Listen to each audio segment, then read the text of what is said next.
living allowance. Just around that time as well, we heard from the Ghana Medical Association, who also chimed in and were asking for the cost of living allowance. And all of them were saying that the economic hardships had made it very difficult for them to manage, and so they needed that to cushion them to an extent. Government, had said that for the teachers especially, they had paid them some 9 months, and so they were surprised that at this time, when government has thrown in the towel and asked IMF to come in and bail us out, that was when these teachers decided to embark on an industrial strike. But they are not the only ones who are asking for COLA. In fact, now we have the Union of Professional Nurses and Midwives Ghana, who also declared that they were also asking for COLA, and then we're told that the Ghana Registered Nurses Association were also asking for their COLA. So in fact, the labor unions are threatening to go on a strike if government does not heed to this call. Let's listen to the president on what he had to say about government tightening its belt at this time when things have become difficult. He was speaking at the Eid celebrations over the weekend. Another lesson we ought to draw from Hajj is the near sacrifice of Prophet Ibrahim of his son Ishmael.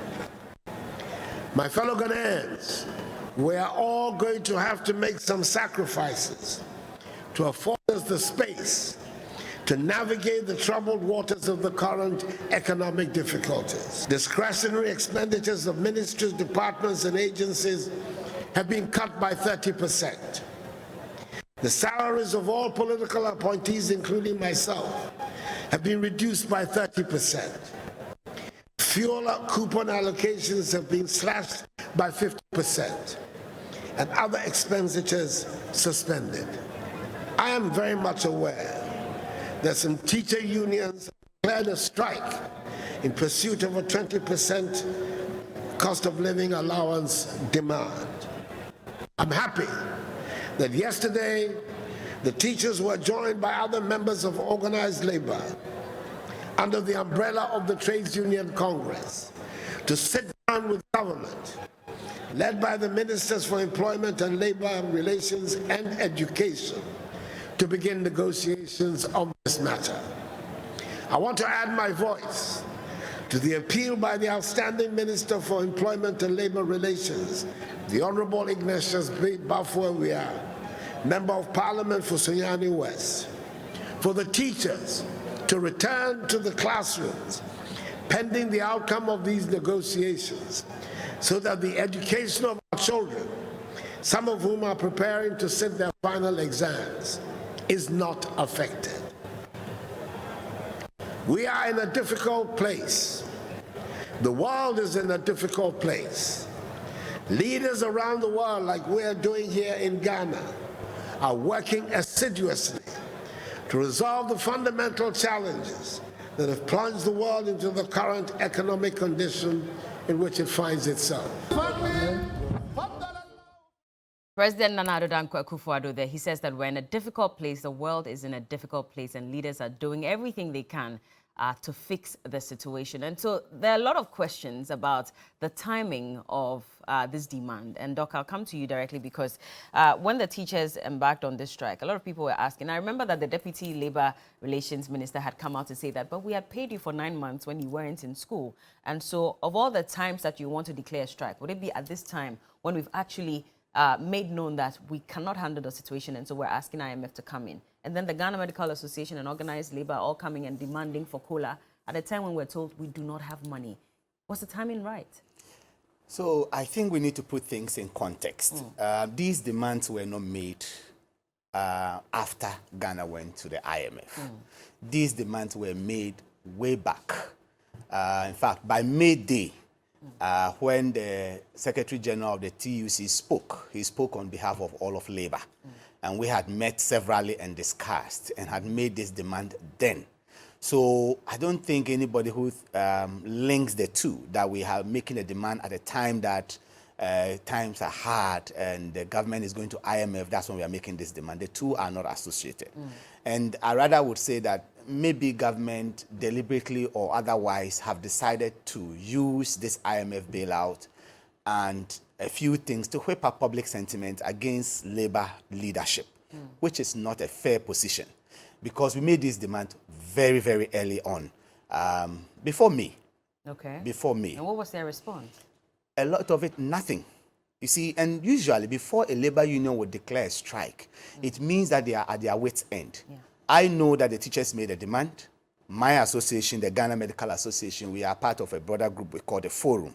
This group comprised of CLOSAC, the Registered Nurse and Midwife Association, Judicial Service staff, and all of us had also put in a demand for this same thing much earlier. For this demand, because I remember CLOSAC had also asked for some neutrality allowance. Exactly. Their neutrality allowance is peculiar to them. But COLA was something common to all of organized labor. And that was why it was re-echoed by the Secretary General on May Day, which is the Workers' Day, to let government know that we are taking this demand really seriously. And at the time that we're making the demand, it was purely based on the economic condition at the time. Fuel prices were high, now even higher. Interest rate was about 19–20%, and that was why we're asking for 20%. In fact, if we're making the demand today, I doubt we'll be asking for 20%. Oh, you'd have asked for more? We would have asked for more, because what is COLA? It is something to help us adjust to the difficult economic situations we find ourselves in. People are struggling to make ends meet. Transportation, fuel, what to eat. When you go to the market, people go to the workplace now and cannot afford lunch during a break. So, and you need motivated staff to be able to produce. So these demands were made much, much earlier. Unfortunately, government did not respond and waited. Not even once? Not our, and in particular, our request, there was no response. How many requests did you send to government? That's what I'm saying, that the forum put in a request for this COLA. We didn't get any feedback.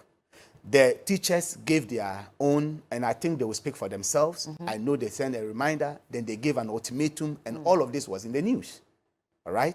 I don't know the details of their communication, but what they make us understand as organized labor is that they were not heeded to. So you wait till the people go on a strike, then you attach it to an IMF bailout, whose decision was made just recently, because to the best of our knowledge, all of us knew even then that we're never going to IMF, because that was the position of government. So it's not linked to the IMF at all. So anybody who says that at the time that we are finding things difficult, that's why we are making this. And the difficulty is the exact reason why the worker needs COLA. Now, if you look at the trajectory and the history of requests for COLA, it only comes when the economy is very tough. And cost of living allowance is an allowance, usually a temporary allowance, paid at a time when you cannot do full base pay negotiation. Now, this is different from asking for a total increase in salary, because if you had asked for an increase in base pay at this time, it will bring even more burden to government. Because if you are paying this allowance, you will not pay SNIT on it, you will not pay a lot of statutory payments on it. So it's just something little to cushion the worker so they can make ends meet while we prepare for a full-blown negotiation. And government should also communicate, mindful that the worker is not inconsiderate. We went into an agreement with government much to the displeasure of our membership, of agreeing to 4% and 7% increment. It wasn't a light decision. A lot of labor union leaders were seriously in trouble. Some were threatened to be impeached. In some unions, it led to breakaway groups being formed because people thought that the leadership of unions have been bribed, have taken money and agreed to such a deal. Why did we take such a deal?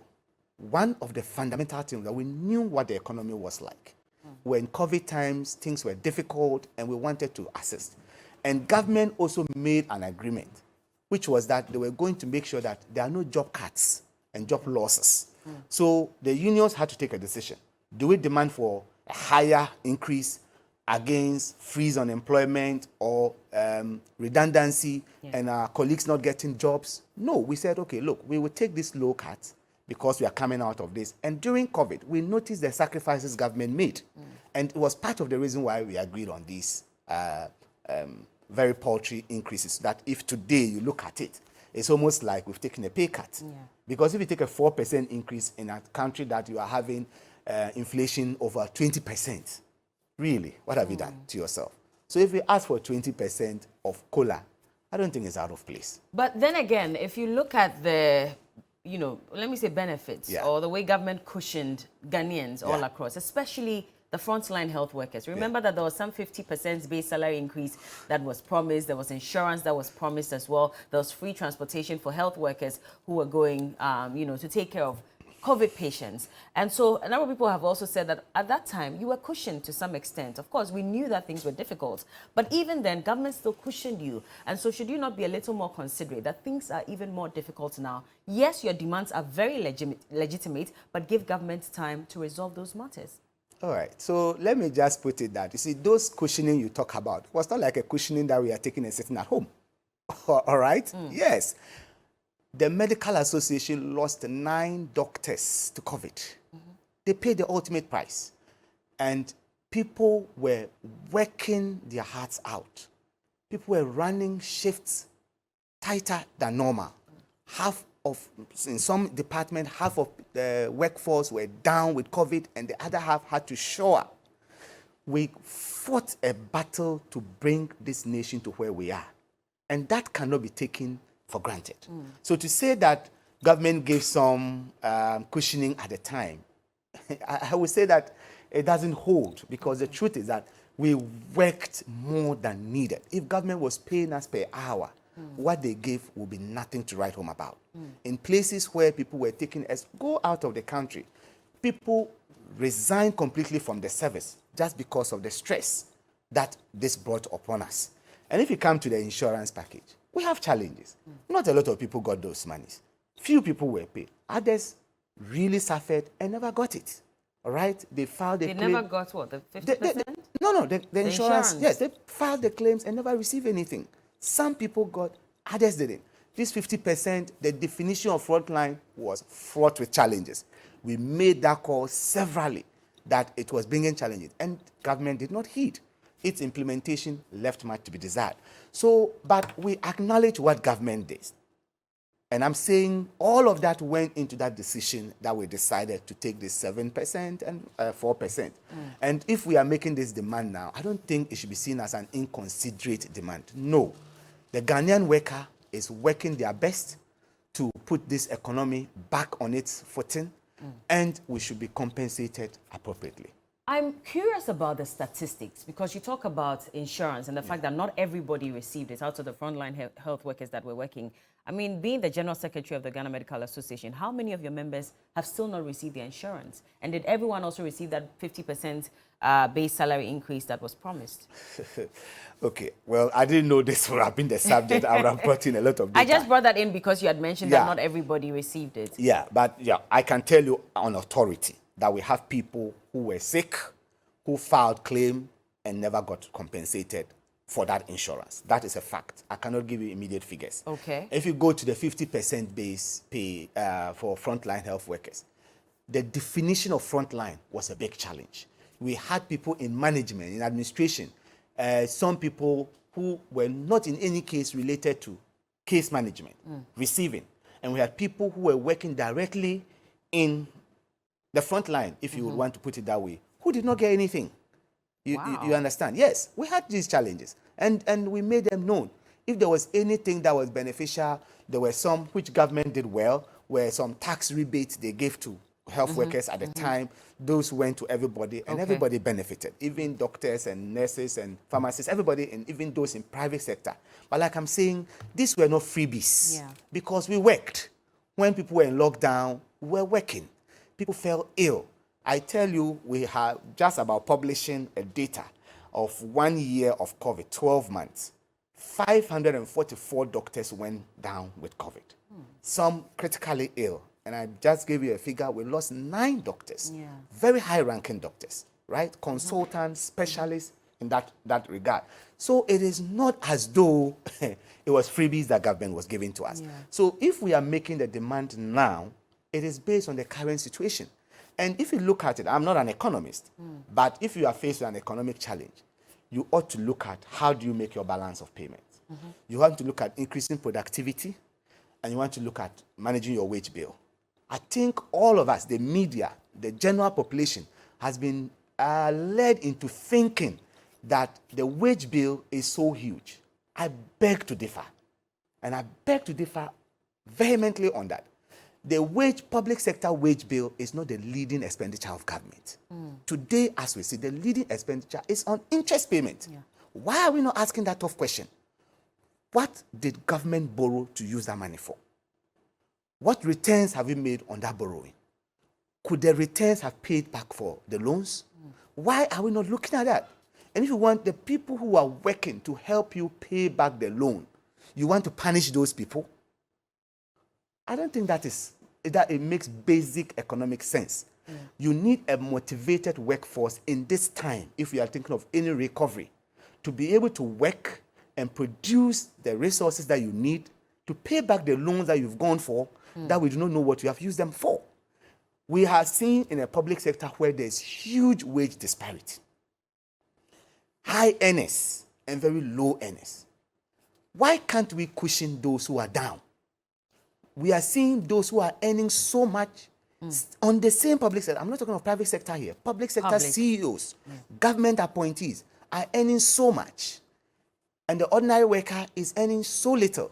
And if you are thinking about, I think I heard the president mention they are cutting down 30%. Yeah. That is welcome. But I think they can do more. They can do more. Hold on with this. I would want to take your thoughts on it. But let me also introduce Seth Abloso. He's the General Secretary for Professional and Allied Workers Union. Good morning, Seth. Good morning. Thank you so much for joining us. I hear you had a bit of an emergency and so couldn't join us in the studios, but I hope all is well. Yes, fine, thank you. All right. Now, let's talk about the situation at hand, because later today we're told that governments will meet with the labor unions on the demand for cola. But Dr. Titus Bayo has expatiated on why even the Ghana Medical Association has gone ahead to demand cola, even at a time when people were asking if this was the right time or not. What do you say of government's position, or in terms of how they've handled the requests that have come from the labor unions demanding this cola? Because this won't be the first time that it's been demanded. I remember that May Day, the labor union, actually, the TUC, put out a statement asking governments to look at addressing the situation with cola, and nothing was heard from that. And now we're hearing that government is ready to engage all the labor unions. A little too late? A little late, but welcome. Okay. But it's a failing on the part of organized labor. It's not enough to make a declaration that things are hard and expect things to change. Labor should have followed up with a request for a meeting. Okay. There is no such record. There's no record that they followed up with a request for a meeting? For a meeting of the tripartite committee to look at the situation. Because times are very difficult, and it's difficult for both the public sector and the private sector. It's for all workers. So labor should have moved forward, even after writing to the president, to have a formal structure to consider this. But you see, labor also appears to have been sleeping, because as far back as June 2020, the Professor Yan Tiamwa-Bedu Committee on Emoluments for Article 71 of this order had urged government to take again steps to address the disparity in public sector salaries. And it added that that should be done so that workers work and live in dignity. Please underline dignity. Some know of this report that I'm talking about. Government was silent on its obligation as recommended by the committee. But labor knew. So what action did they take when they knew that? They knew that at the time they went into negotiations for 4% and 7%. So you see, and we need leadership that is a leadership of integrity and transparency, and then bold to confront the problems that workers face. Instead of dealing with that, others were talking about the president's pay. Some companies or organizations earning more than the president. Who says the president, whether the president's pay is more or less, should be the focus of, in comparison, should be the focus for organized labor leadership. Deal with what your members require. Okay. And I'm saying that, yes. Mr. But you see, I'm listening. I've seen letters saying if you don't give us 20%, we are going on strike. But nobody has called a meeting to discuss the Mr. situation. Blosso, but that's the thing. So when you look at the Labour Act, it already stipulates that government was supposed to have had a meeting with the partners in the labour market on matters on social and economic importance. So it was not on the part of the labour unions to demand a meeting when the law already stipulates that government was supposed to have had that meeting. But you see, when the report was urging government to take urgent steps to address disparities, and government didn't do anything, what should those who know should have done? Government had announced. Government had announced. I remember when the finance minister spoke about the expenditure cuts, the 20% expenditure cuts, and outlined exactly what government was doing in order to save some revenue. They mentioned that there was also going to be an opportunity to address the salary inequalities. They even mentioned the Quayle Declaration of the 2022 National Labour Conference. So they did mention. Labour should have followed. Labour should have followed for a meeting. Now this demand for 20% COLA appears to restricted to public sector workers. But I'm saying that in the situation in which we are, Labour should speak also for those in the private sector. Your government cannot give COLA and direct those in the private sector also to pay COLA. So what do you do? What you do is to take measures that will enhance the net profit of workers. And it is by reducing income tax on earnings. When you reduce income tax on earnings, the net pay will go up. When you have not necessarily dished out more pay. So we need to look at that option. The government will say it's in a difficult situation, it cannot pay, but it can reduce income tax levels. Okay. And free up more money for workers. Well, there's a meeting. Okay, carry on. Sorry. Please carry on. And to do this only requires a bill that will be considered by Parliament on the certificate of urgency. And presto, it affects all workers in Ghana. Okay. Yes. But how do public sector workers now fight for private sector workers? Is there not an indication that private sector workers may be earning a little more than the public sector workers? So if I'm fighting for my union, why should I go fight for another sector? No, for instance, the convener of Organised Labour, the TUC, says it's a family of workers. It's a family of workers. And that is a broad statement.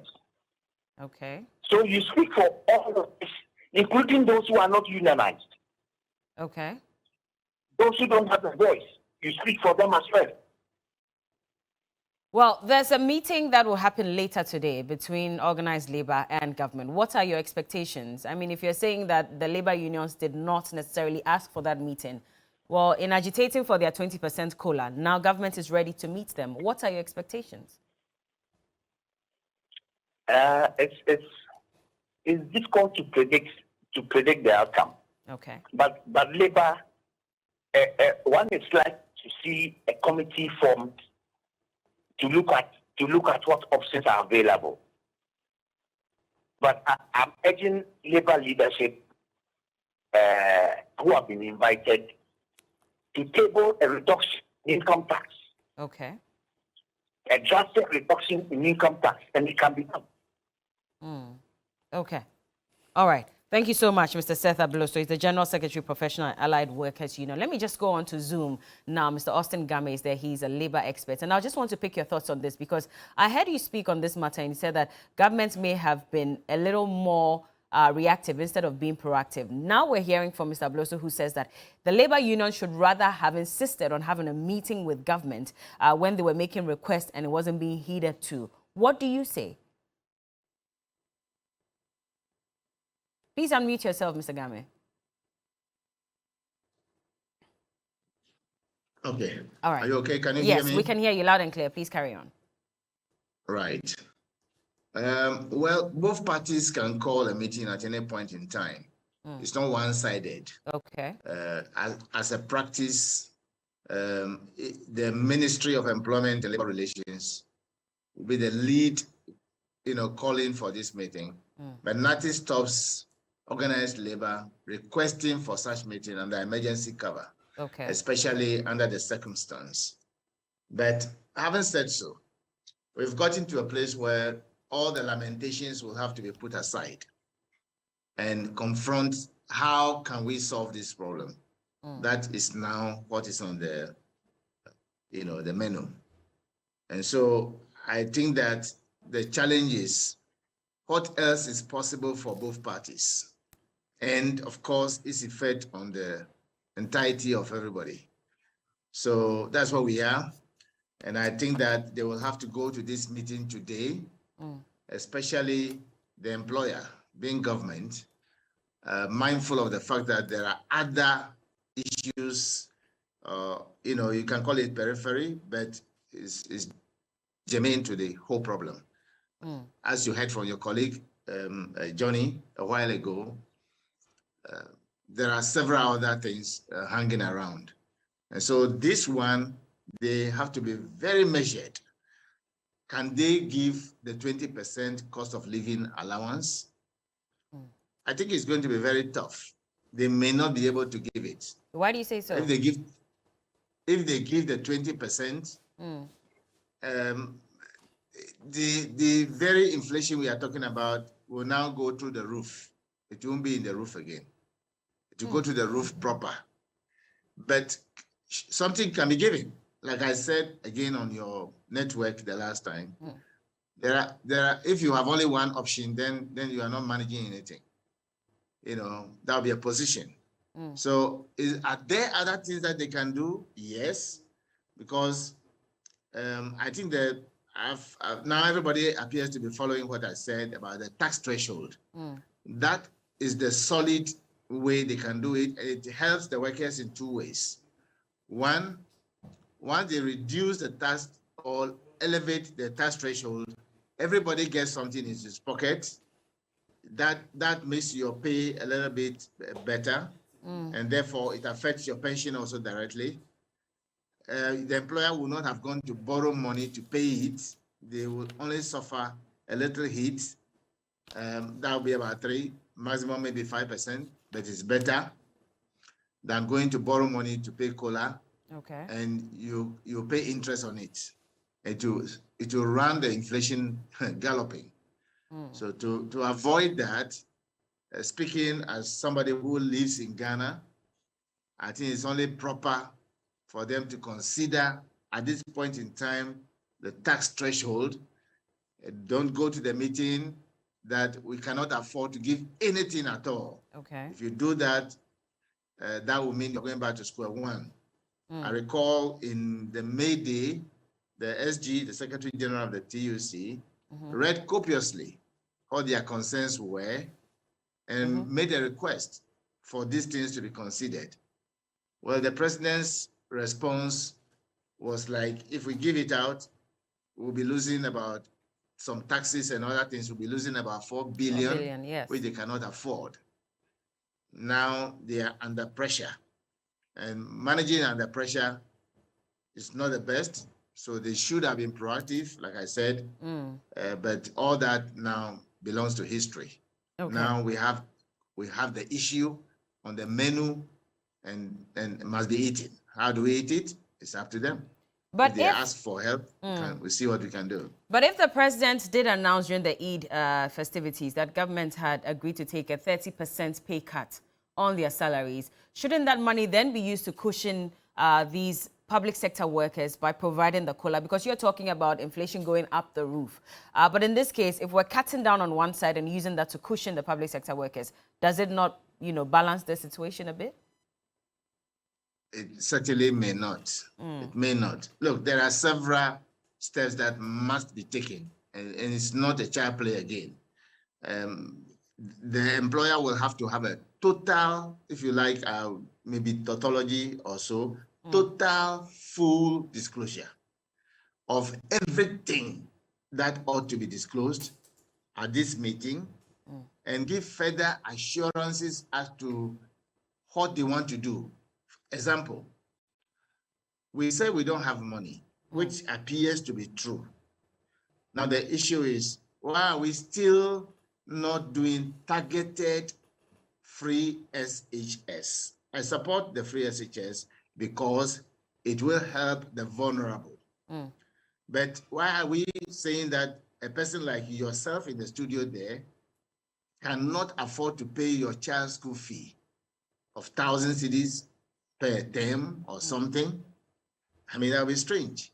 So we must target now the free SHS and therefore generate money.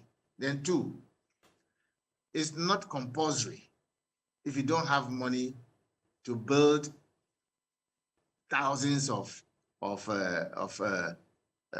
medical centers if you don't have money. So the Agenda 111 must be suspended so that we as a nation will have to decide which ones are of. Everything is important though, but we have to prioritize and do what we can afford to do in the meantime. Until when, And sir? then we must reduce also the number. We must pay some of the ministries. This is an urgent situation.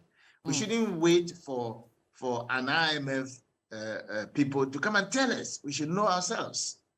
We must pay some of the ministries, reduce some of the staffers, and find them something else to do where appropriate, so that organized labor, not even getting 1 cedi, will understand that we are all going to suffer in the meantime. Because some of the times, like it was done in 2015, by anything good that was done by a previous government should be brought forward. All bad things should be left behind. And the one they did in 2015 was about the best. And so we must not just copy and paste, but examine it and pick the good ones that are of importance to us today, as I heard you said, under Section 113C of the Labour Act.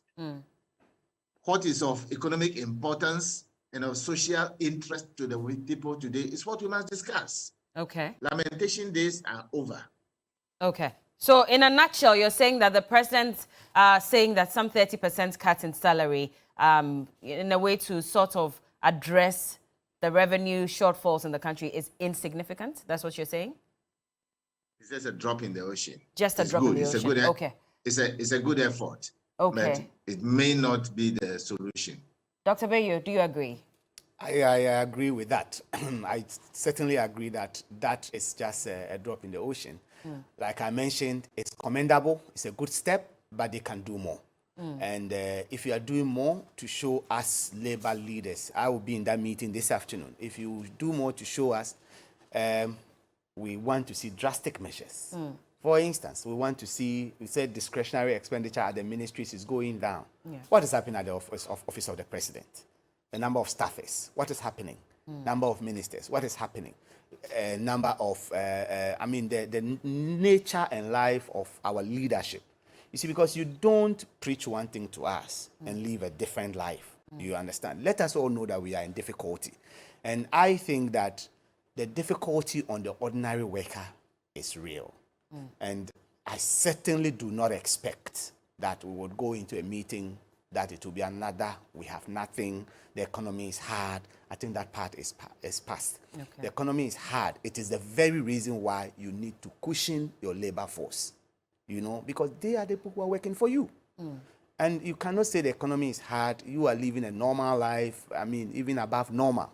And then for the poor worker, you say the person should just tighten. What belt? But Mr. Game says that if they should pay you the 20% COLA, that's even going to take the inflation up the roof. I don't see how that happens. And I'm not an economist, as I say.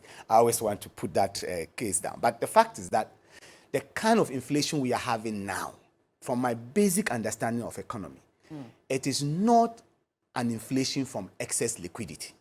Okay, people assume that anytime inflation is going up, it's because there's so much money in the system.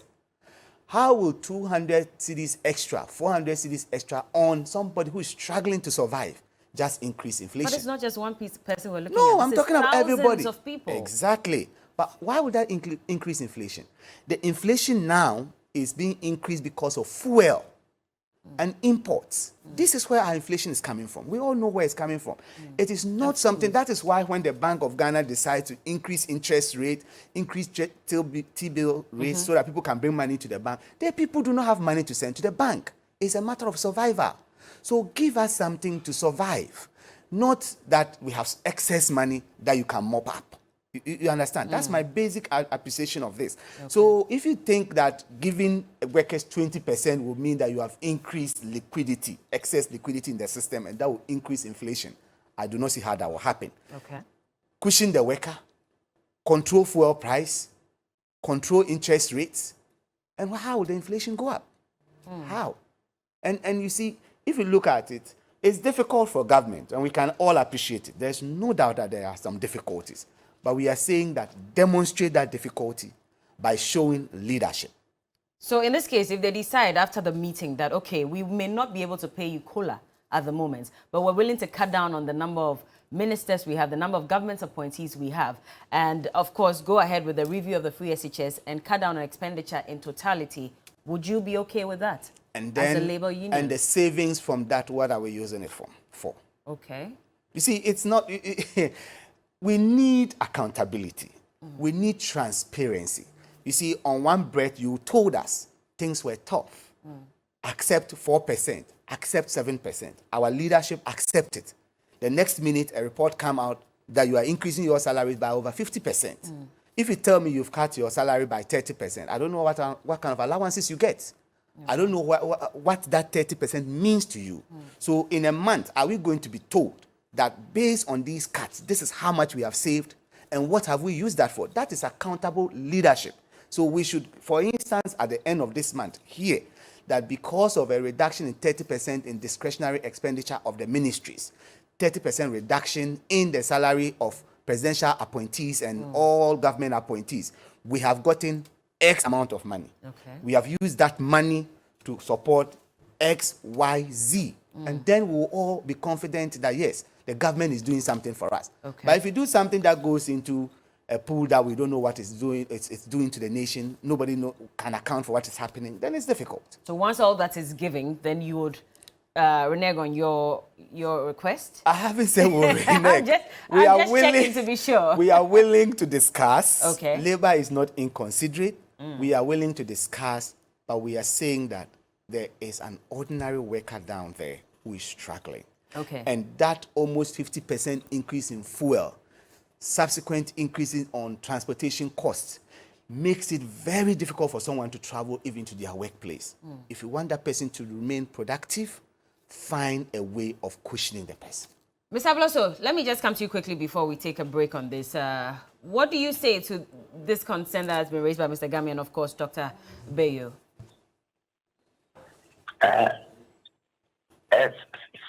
I lost you for some time. Okay.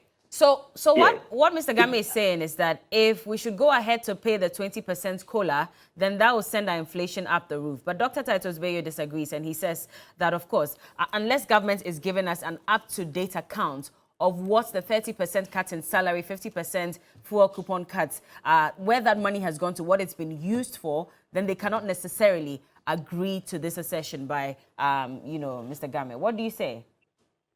You see, Labour should be interested in the levels from which the 30% has been cut. What increase came on the salaries, out of which now we are being told 30% has been cut?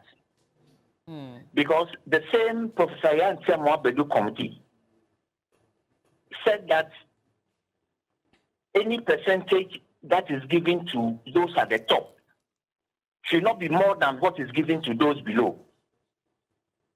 So is this what was done? We need to examine that. Labour needs to examine that. Is this what was done? Clearly, from what we hear, that is not what was done. But I'm saying that let's go with the posture asking for a reduction in taxes. Because this thing is hurting all workers and hurting pensioners as well. How do you address the situation of pensioners? Okay. That must also be the concern of organized labor.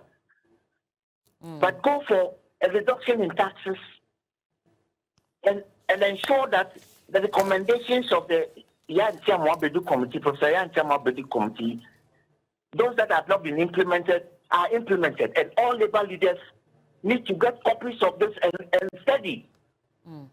And then they will see among their ranks that some people knew but kept the knowledge that would have improved their situation from them.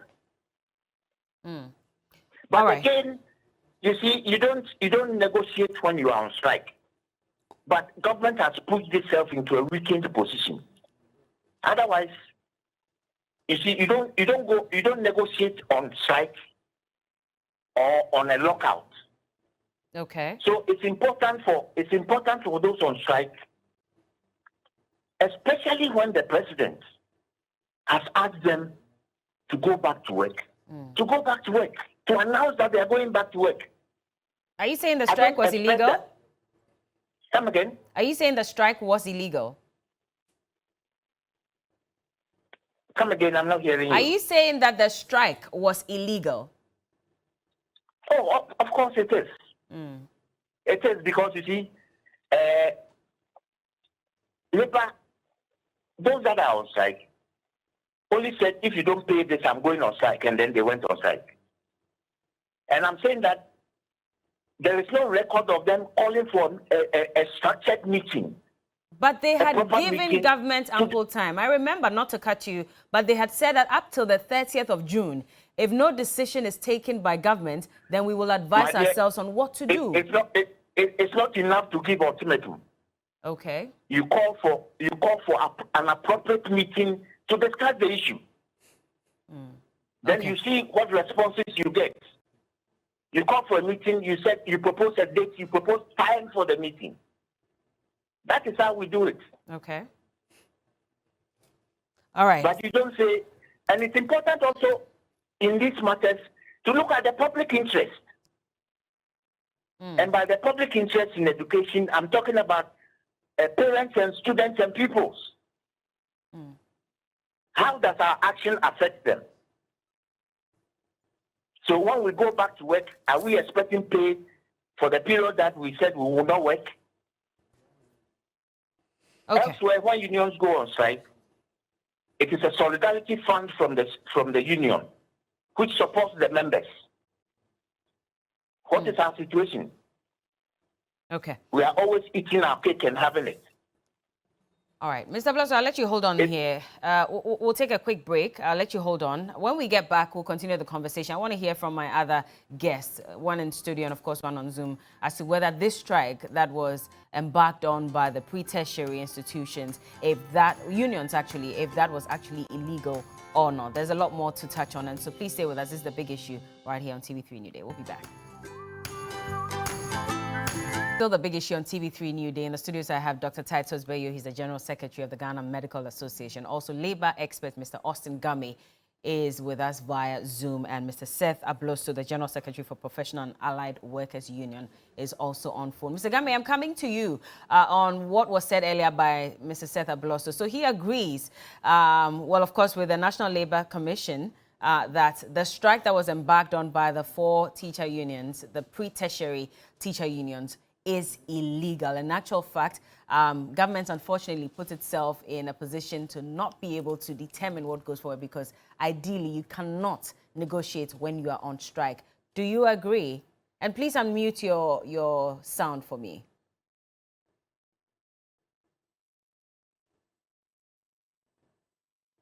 Mr. Game? Yes, okay. I can hear you. All right. Did you get my earlier question, please? Yes, you're talking about the illegality of the strike? Yes. Well, to be honest with you, at this point in time, everything that can be said should be said with a different language. Language can either worsen the situation or make it workable.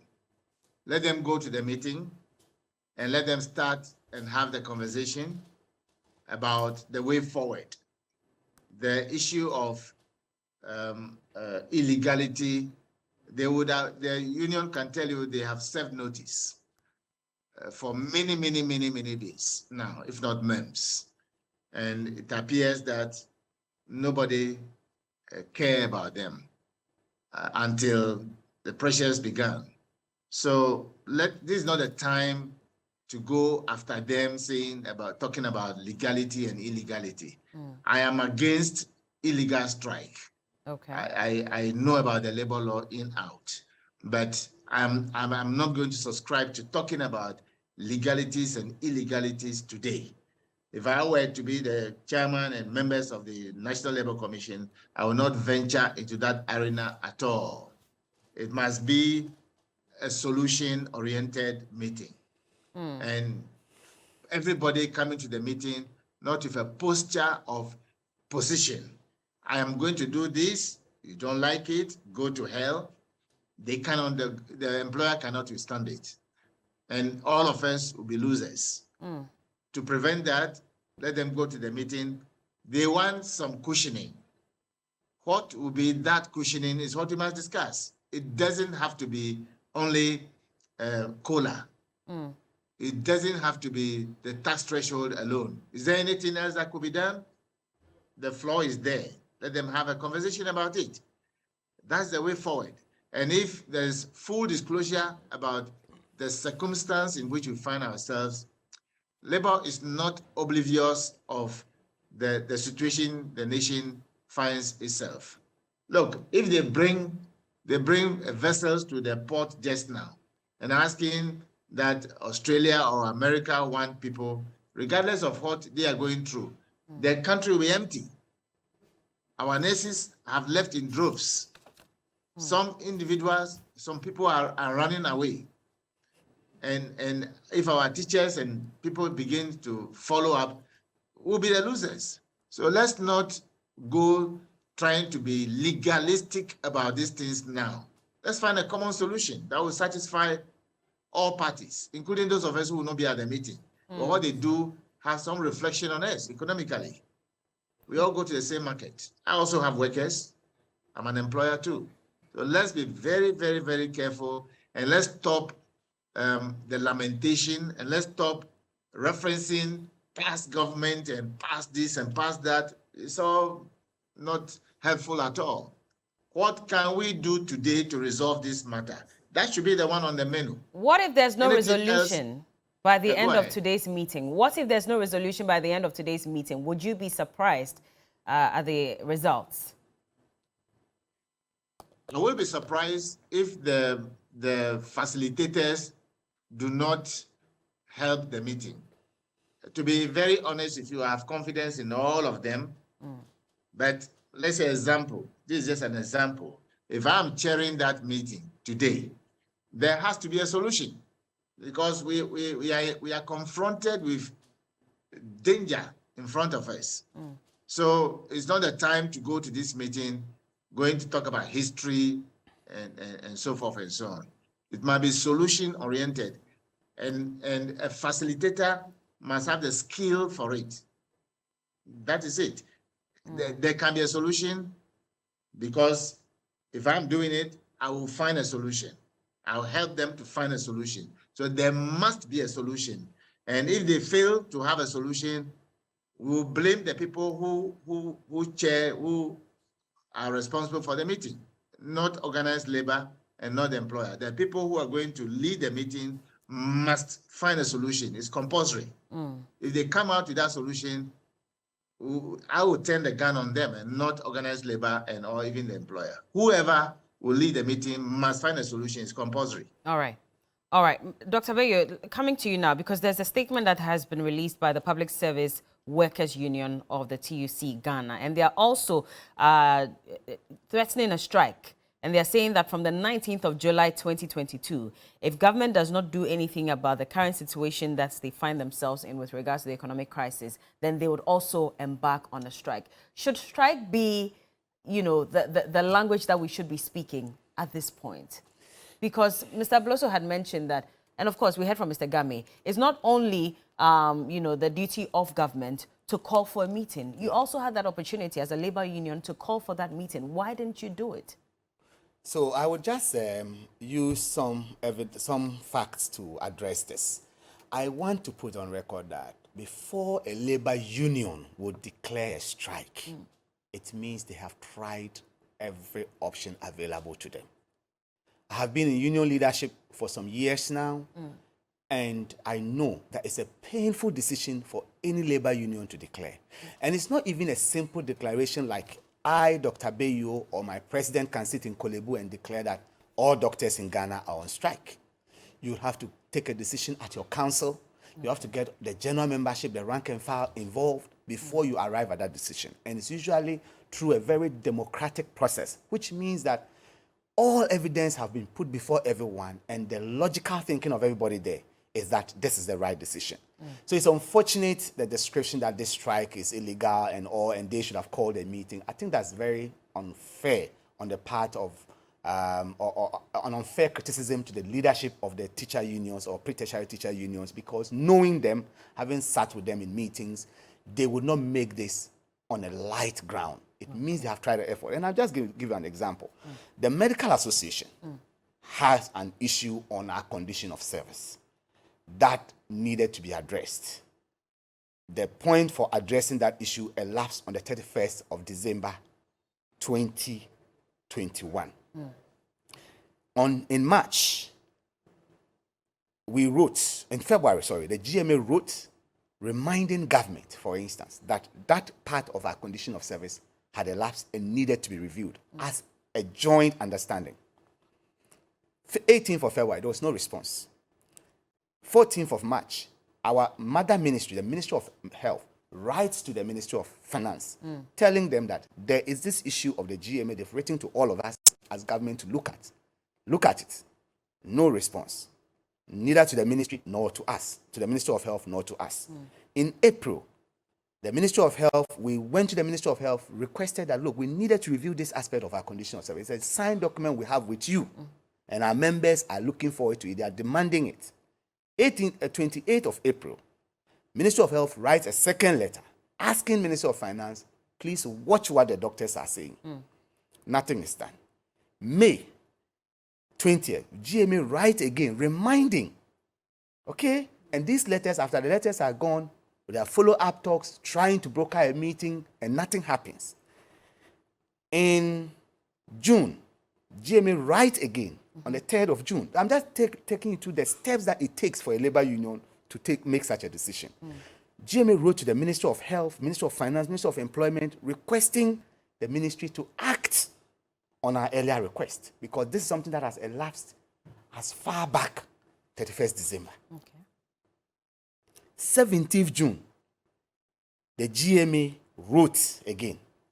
3rd June, 17th June, 2 weeks later, reminding them, notifying them that, look, if all that we've spoken about 6 months down the line, nobody's responding, nobody's doing anything, effective the 1st of August, if this thing is not resolved, we are going to declare a strike.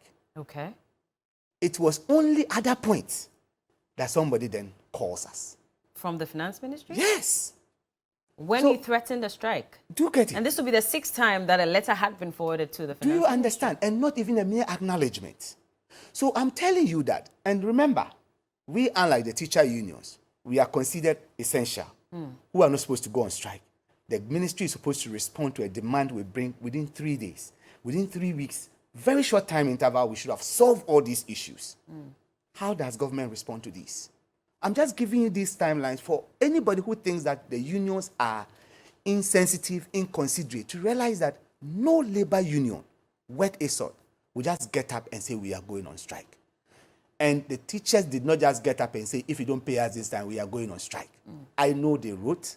They were part of us with the organized labor when we made that call on the 1st of May. May, yeah. They have sent ultimatums, and they were not They held. requested for meetings? Yes. So, you see, I think we should always put things in perspective. And as Austin Game is saying, this is all history. We are faced with a problem that has serious consequences, national security implications. Because if all these unions are going on a strike, what are we doing to our country? Nobody wants that.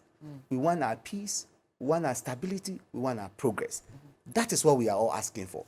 And what we are saying is that cushion the worker We are expecting that when we meet government, the posturing shouldn't be an issue of crying, we have nothing, when we are seeing in the same country what is happening. If you say you have reduced your salary by 30%, what is your starting off point? What additional allowances do we have? Do you have? What largesse do you have by the position you occupy? We have seen the size of government machinery. What has been done about it? And as I have said, and you see, priority. We are in this country, when we are saying that we are struggling to build the Agenda 111, we are doing this, but we are taking a cathedral project as priority of priorities. How do you expect us to analyze such a situation? But in this case, where Mr. Gamma is saying that even the Agenda 111 must be shelved, and the medical field should be ready for this sacrifice, at least in the meantime, while we look for money. It all comes to transparent and accountable governance. If the government tells me today, like, I'm not making this decision just for political expediency, I wanted to make 111 hospitals. We are faced with a crunch. We cannot do all 111. Maybe we can do 10. Medical Association advisors. Which 10 should we do? We will tell you, okay, if you have to reduce from 111 to 10 in Eastern region, there's a regional hospital running. You are trying to build another one next to it. But if you go to my constituency or my district, if you go to Lambusi, there is no district hospital. So if you are prioritizing, prioritize Lambusi, because the entire district does not have a district hospital. They have just a polyclinic with only one doctor. We can prioritize as a nation. This comes when you have open, transparent discussions. Are you saying they never really consulted you on when to locate or where to locate these district hospitals? I don't want to shift the discussion, but you find out whether the issue of the hospitals is even domiciled at the Ministry of Health. Okay? When you request for information on this from the Ministry of Health, look at the response that you would get.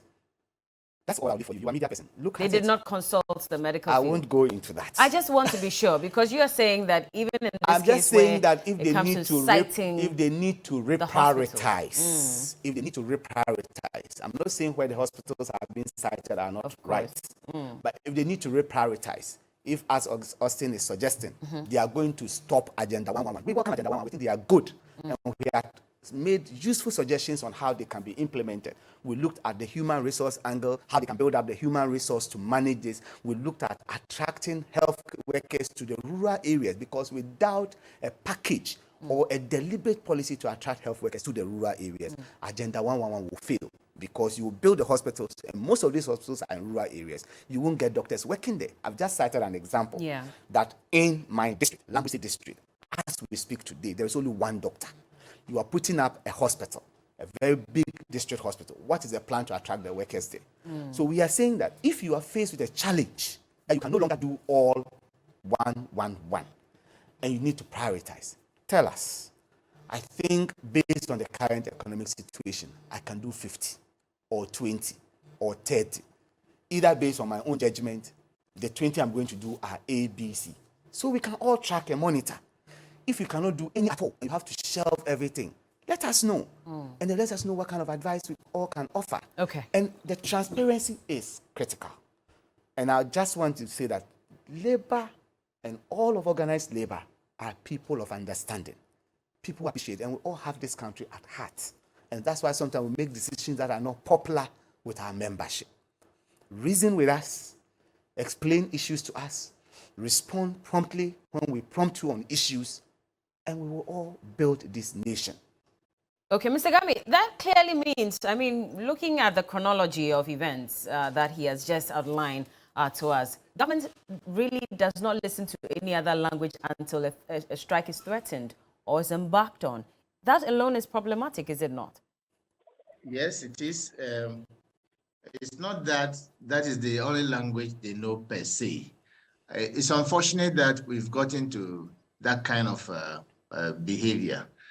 Our labor law is very clear. It's not one of the laws that you will have unnecessary jargons that people cannot understand, because the labor law was written with Makola people in mind. So the language is very, very clear. Look, proactivity is the number one of the functions of, for instance, the National Labour Commission, when you come to having meeting between social partners without the involvement of Labor Commission, everything is there, written bare.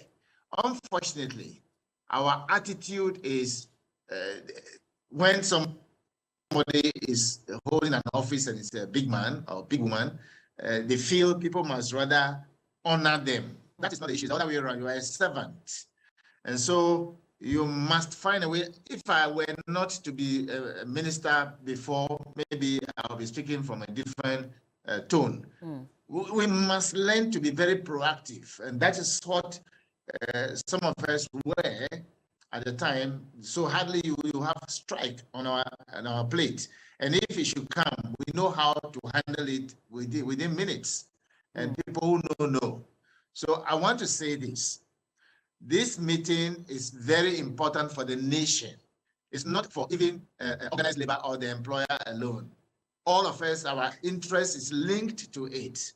Therefore, the people who are going to chair this meeting and lead the conversation must have in their minds that we have 30 million people who have interest in this matter, because school is spread all over the place, hospitals are spread all over the place, and we need to appreciate the fact that we must have a solution, concrete solution.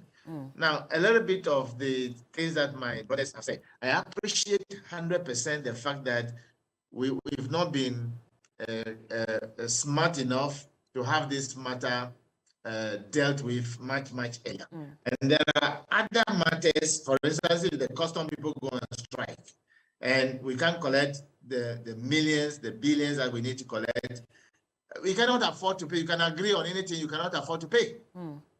If the anesthetists go on strike, the doctor cannot even operate.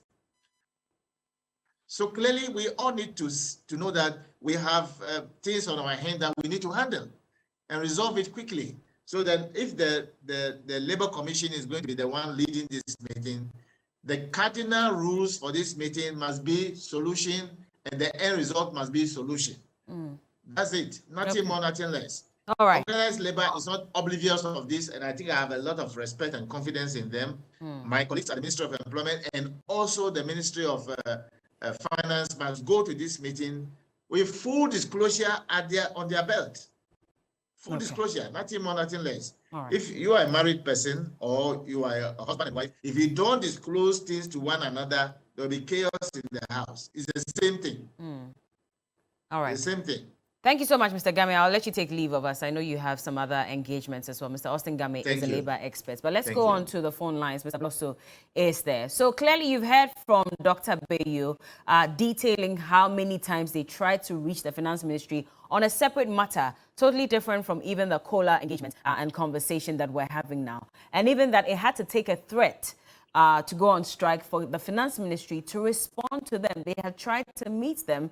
Nothing happened. The Ministry of Health even followed up with letters to the finance ministry, and still the ministry did not respond to these concerns that were raised by the doctors. And so if you constantly say that, what did the labor unions do beyond just writing letters, of course, asking to meet governments to address this problem? Clearly, you've seen that there are times when they've tried to do that and government still did not heed.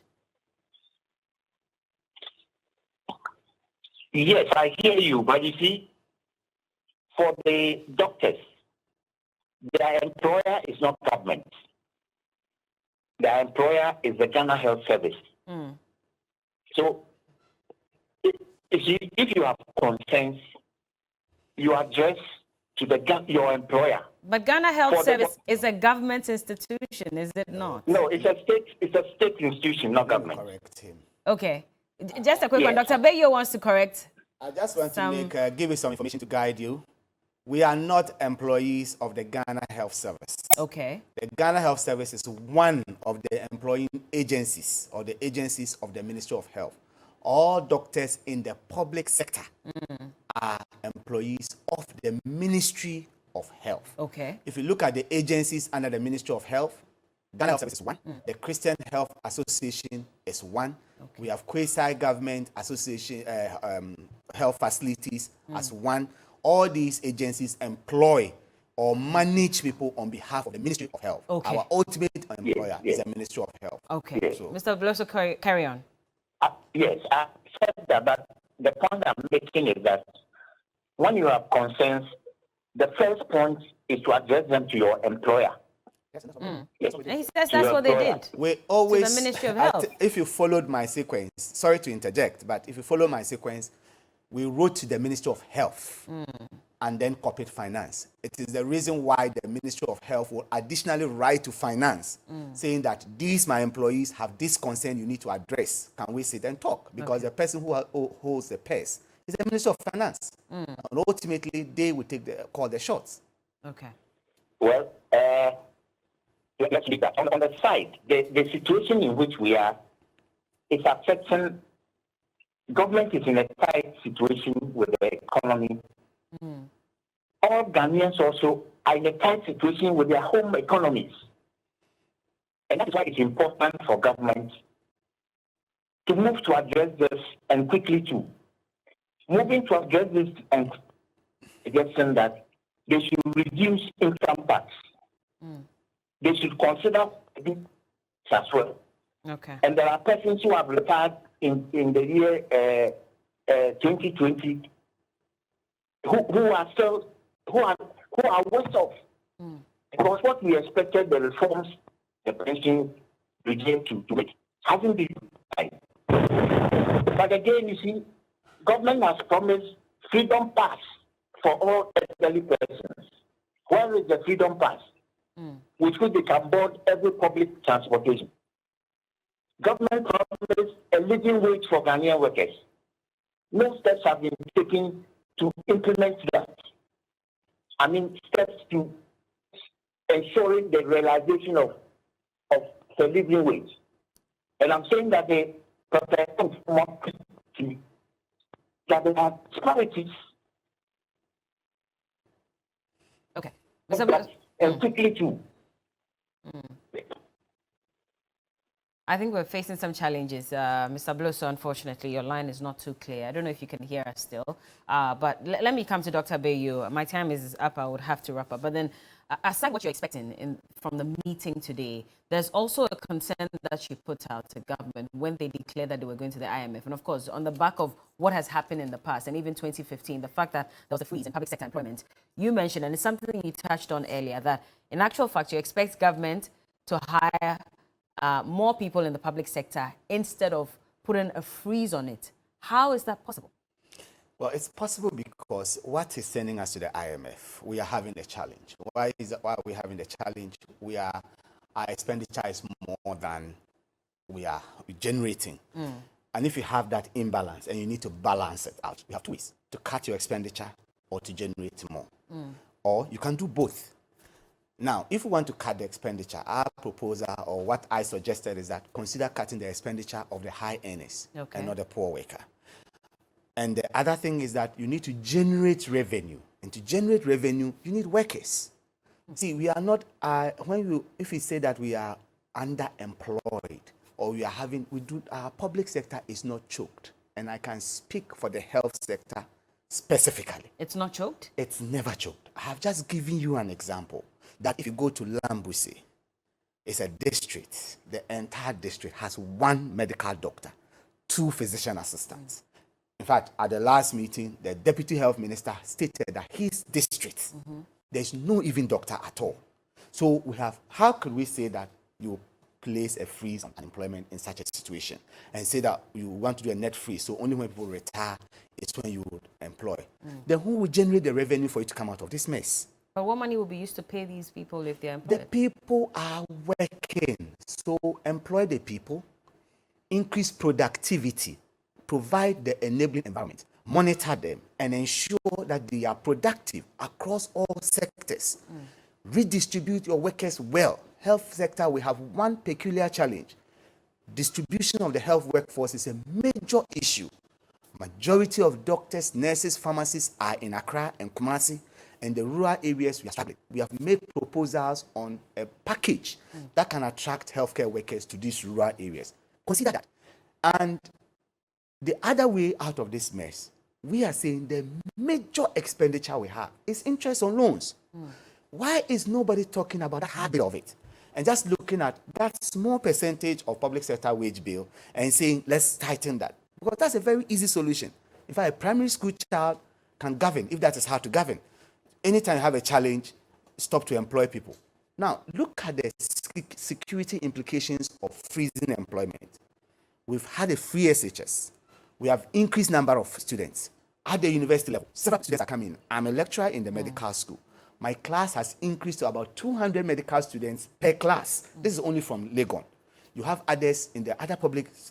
If these people come and say you will not employ them, where are they going to be working? And what are they going to be doing? How are they going to contribute to improving our economic situation? So my solution to government is that in these IMF negotiations, be transparent, be open, let the IMF know what our issues are, check your borrowing. If you need to borrow, even the IMF is coming to give you a loan, who will work to help you pay for that loan? It's the worker. So don't punish that worker. Motivate the worker, create the environment, and let the worker produce more to help you pay. Decrease borrowing. Okay. And when you borrow, use it in essential areas.